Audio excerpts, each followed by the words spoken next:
One Heart, One Soul in 2010 after coming out of homelessness myself. Born and raised in the city of Chicago, I moved to Los Angeles for school. And when I was living out there, I didn't have a support system and realized I couldn't afford the cost of living and the cost of education. So I found myself couch surfing for 6 months. Back then I didn't know that I was homeless because I didn't look like the billboards. Say if you're homeless and you look like this, then you can get these services. I didn't look like the billboards, so I didn't think that I had the opportunity to obtain resources or help or any assistance. So for 6 months I was living out of a suitcase while going to school and working part-time. So I was employed. I was going for a degree and I still experienced homelessness. So after that season, I had entered the fashion industry. That's the main reason why I went to school. And after a few years, it didn't sit right with me. So I left the industry, I left LA, I came back to Chicago, and then I thought about the youth in the city who are experiencing what I went through but don't have the option to go back home. They don't have the option to return to their support system. So it really just started off as an idea, like what if a few of us gather up some resources and we travel into youth shelters? And what if we provide platforms for youth to create and express themselves and find healing in the process? So that's pretty much how it started. It started as a what if question.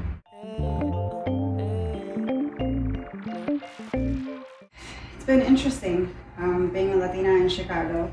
My name is Mireya. I left one day as Mireya and I returned as Mireya. So we'll start with that.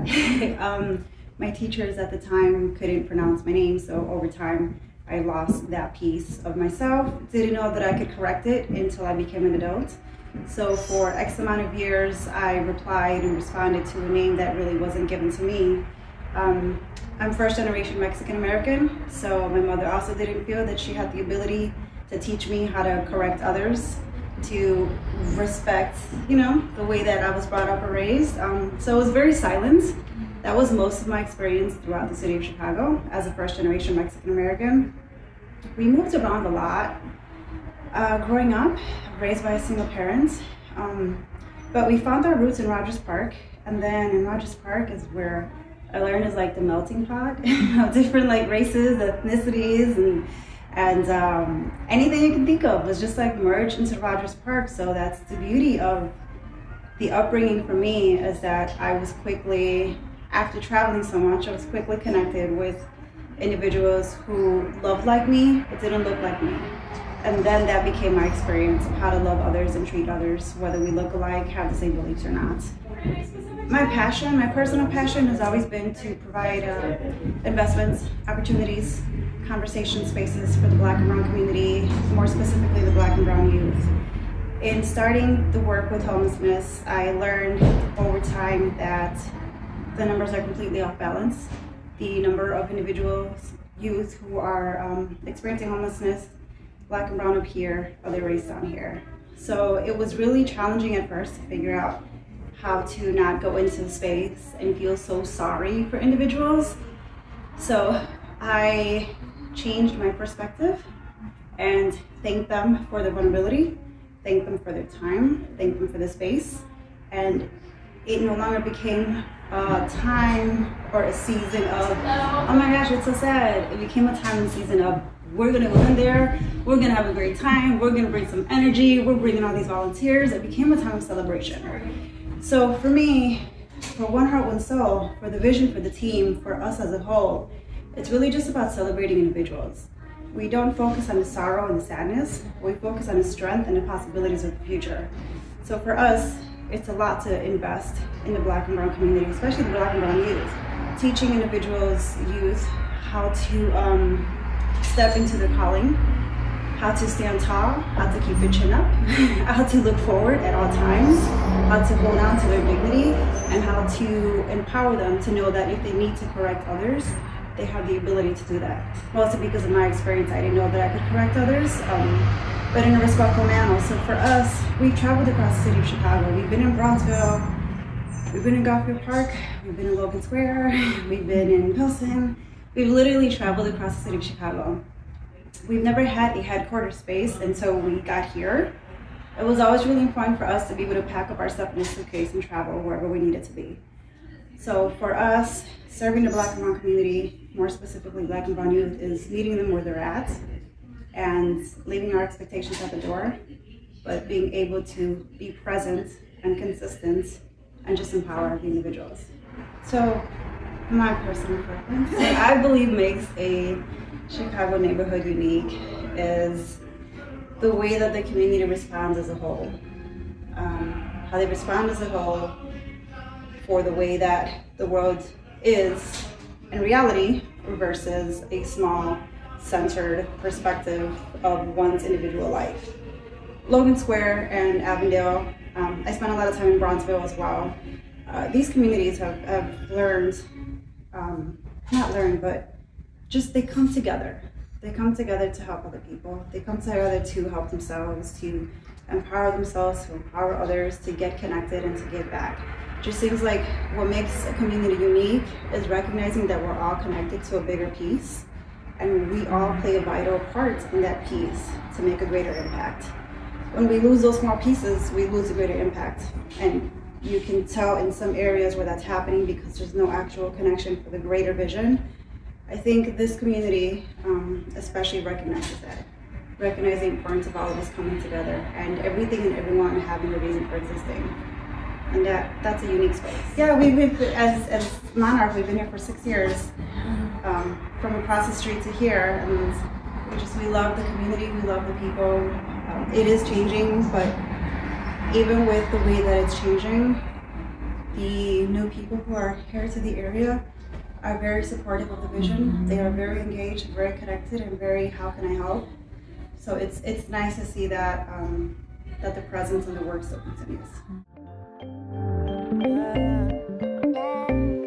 So when I saw that question, I kind of paused a little bit. To be honest, I have no motivation to be a champion. I prefer to be as behind the scenes as possible. I prefer to work with individuals on a one-on-one basis. I prefer to not be seen, but heard.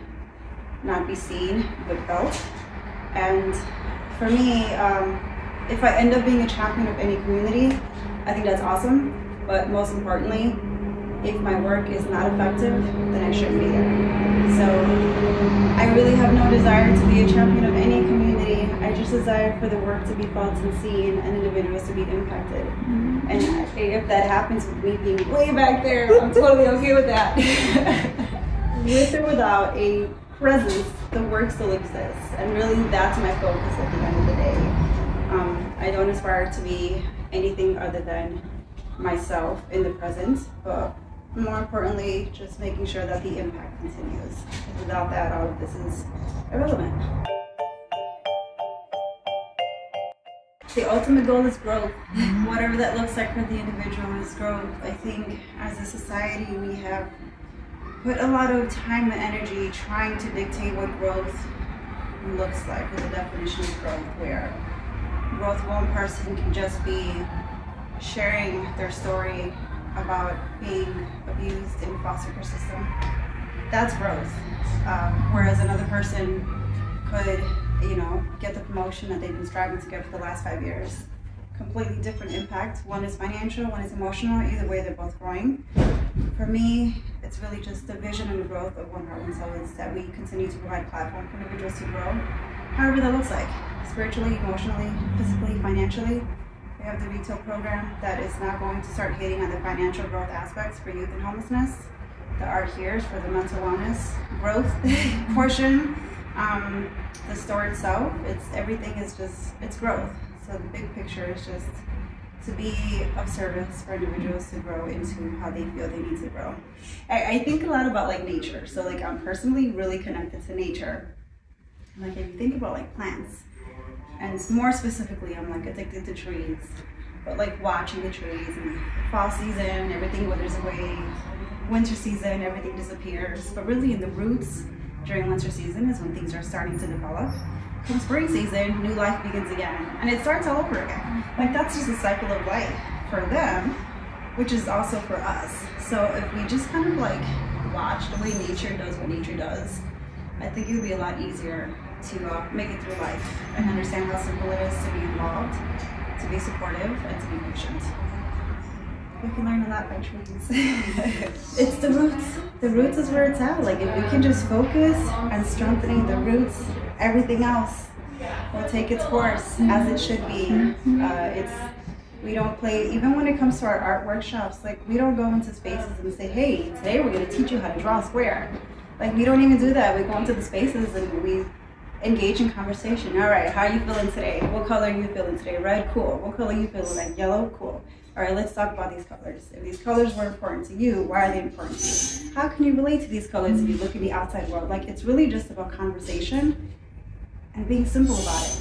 And then at the end of your workshop, you get all of this. Where people are like, I'm feeling red and yellow and blue, and I just want to throw it out on the canvas.